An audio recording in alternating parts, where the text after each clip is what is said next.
So let's jump into some college football stuff from last weekend. You were, if I'm not mistaken, we're in Columbus at Ohio State. How big of a win was that for Mario Cristobal's program, traveling across the country and beating Ohio State like he did on Saturday morning with the Ducks? Yeah, it was huge for him. You know, he's in I believe year 4, and that's the year that you build to for recruiting purposes and such. You could see it happening at a lot of places around the nation. You know, Chip Kelly, year 4 at UCLA as well. You know, Dan Mullen, year 4 at Florida. You know, you build up to that year, and right now it seems like Mario Cristobal has built his program up in recruiting and his coaching staff and the culture, all that stuff that you want in building a program. He seems to be the Ducks seem to be where he wants them to be, and it was impressive to watch. You know, you could take a lot of things from that game, but one of the things I take from that game is what I took away from the LSU UCLA game. Something very similar is that a Pac-12 team kind of controlled the line of scrimmage against, you know, a powerhouse from, in this case, the Big Ten, and in the case of LSU, the SEC. And that's what was surprising to me, kind of stunning, is that on both lines, you know, Oregon could really do what they want running the football. They push. Now, their offensive coordinator, Joe Moorhead, former Mississippi State coach, did a heck of a job, and you could tell he outseen some things with the RPO against Ohio State, but they pushed him around, you know, and they pushed him around on both sides of the ball as well. Ohio State couldn't really run the ball very well, couldn't get a consistent run game going, and so that was a real stunning thing to watch in both of those games. The Pac-12 two biggest wins of the year, two biggest wins in a long time. And so that was really stunning. And then, of course, on the other side, you got an Ohio State team that had some real issues defensively, and not just, as I mentioned, the run game. I mean, there were people wide open. I mean, receivers wide open down the field. They've got some issues. They've got some things to fix. I think everybody understood that Steve Sarkisian needs some time to buff up this roster in Austin. I don't think anybody expected Arkansas to run the ball for 330 yards on Texas on Saturday night. What did that win mean for Sam Pittman? What did that loss say about where Sark is in year 1? I did not expect that. Pretty incredible game, and I was traveling back from Columbus Saturday night. I didn't get to watch hardly any of it, but it sounds like the Hogs kind of did what they wanted against Texas, and we all knew it's probably not going to necessarily be immediate success at Texas. I mean, they've got I don't know who tweeted it out during the game, but I thought it was a good point. Maybe Texas should try to stay in the Big 12 through the 2025 season. You know, they want to get out early, and everybody's pretty clear that Texas and Oklahoma has made it clear that they want to get out early if they can. But maybe they should stay and recruit better and recruit what you need in the SEC, which is control at the line of scrimmage. Because man, that game showed they don't seem to have it yet.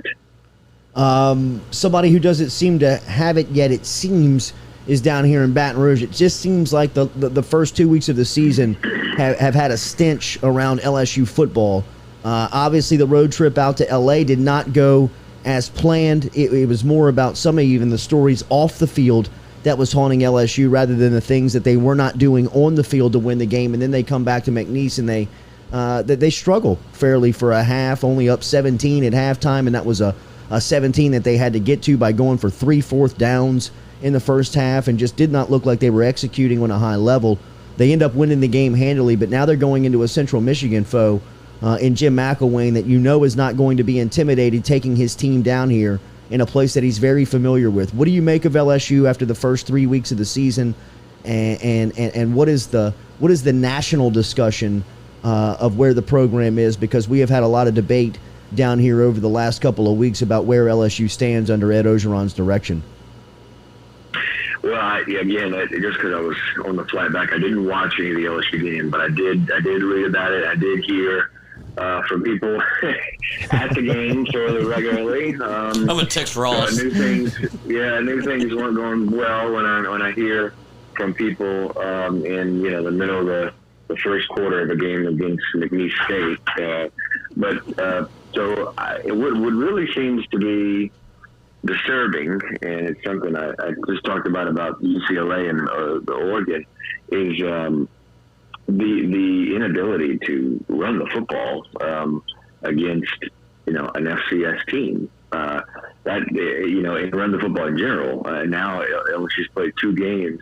And I don't know how many rushing yards that they have total, but they struggled running the ball against a Pac-12 team, and they struggled running the ball against an FCS team, and that's a real problem. And you can imagine if you struggle running the ball against those 2 teams, how will you fare against the Alabamas and the Floridas and the Texas A&Ms of the world? So that's a real problem, and you got to dive into that issue, right? I mean, like, what's going on here? Is it schematically? Is it the offensive line struggling? What's happening here? I know that going into the season, I remember I was sitting in the team hotel, the team hotel in the lobby bar over in LA, 2 days before the UCLA game, and talking to some LSU folks. They're just trying to get a feel for the team. I hadn't caught up really in the off season much about the team, and I was asking around, and the concern was clear. The offensive line, just from talking to several people, the concern was obvious. And I think these people that I was talking to felt like most of the rest of the team was pretty strong. I don't know that that's the case. Now there were 2 games in, but clearly their concerns have been justified in the O-line, and you got to look at what's happening there. Is it recruiting? Like, look back at how that's happened. So, you asked about the national perception of what's going on down there. Certainly everybody in the national media is aware of what's happening in the struggle since the 2019 championship. And I think that is obvious kind of across the national landscape. And I know that, a lot of national media are kind of on the edge of their seats, seeing if this thing can get kind of turned around, so to speak, or if we're headed for some kind of fiery ends. Do you believe Ed Orgeron can fix this? Well, I don't know. I guess I don't know. I know that. Take I don't out of that statement. I know that his first year, I remember.